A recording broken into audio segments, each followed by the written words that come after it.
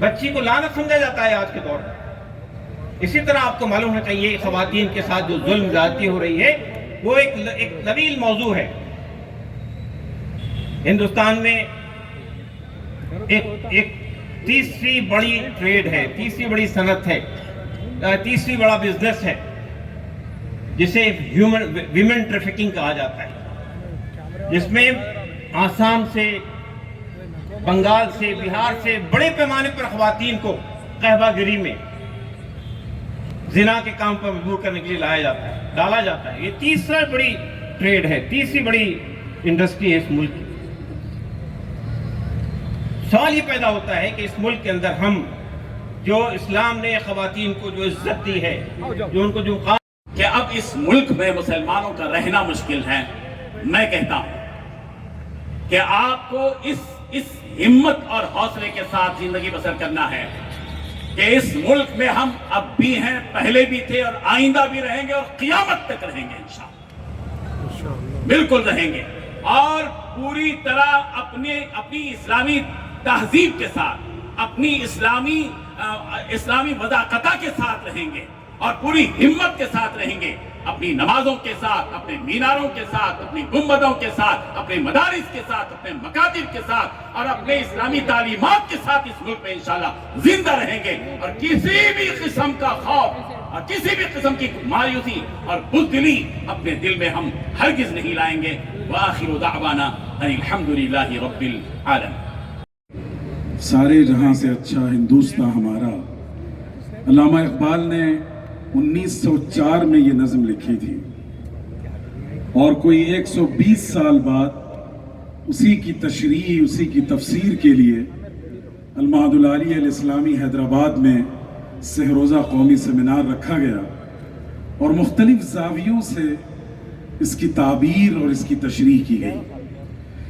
اب آئیے ہم اپنے محترم جو مقررین ہیں آج کی اس بزم کے, ان کی طرف رخ کرتے ہیں. فہرست طویل اور دراز ہے مگر آپ کا ذوق اور شوق یہ پتہ دیتا ہے کہ انشاءاللہ آپ سنیں گے اور سنتے رہیں گے. ایک اعلان بھی کیے دیتا ہوں, حضرت مولانا سید بلال حسنی ندوی جو دارالعلوم ندوۃ العلماء کے ناظم ہیں وہ تشریف لا چکے ہیں اور 5 منٹ کے فاصلے پر ایک جگہ آرام کر رہے ہیں. بڑے تاب و تھکن کے سفر سے گزر کر وہ یہاں آئے. انشاءاللہ 8:30 بجے تک شہنشی پر تشریف لے آئیں گے. محترم حضرات, بھارت کی تعمیر و ترقی میں مسلمانوں کا حصہ یہ ایک سنہرا عنوان ہے.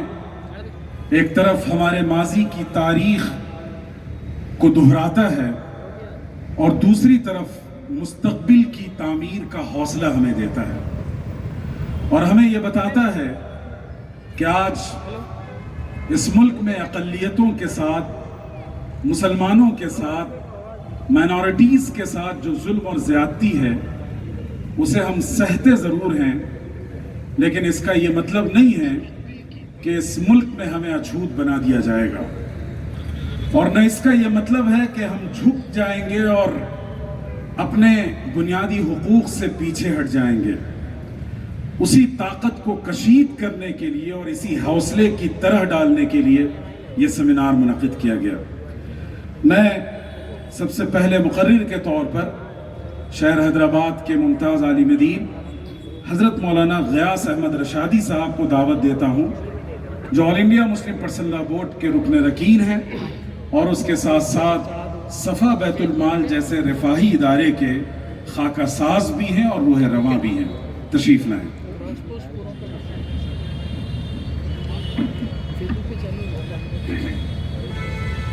السلام علیکم ورحمۃ اللہ وبرکاتہ. صدر اجلاس, مہمانان خصوصی, بزرگان محترم, پردہ نشین خواتین, ہندوستان نے بھارت کی تعمیر میں مسلمانوں کے حصے اور کردار کے سلسلے میں لمبی گفتگو نہیں کروں گا, بہت ہی مختصر. اگر لفظ تعمیر ہمارے سامنے آتا ہے تو عمارت کا تصور لازمی ہے.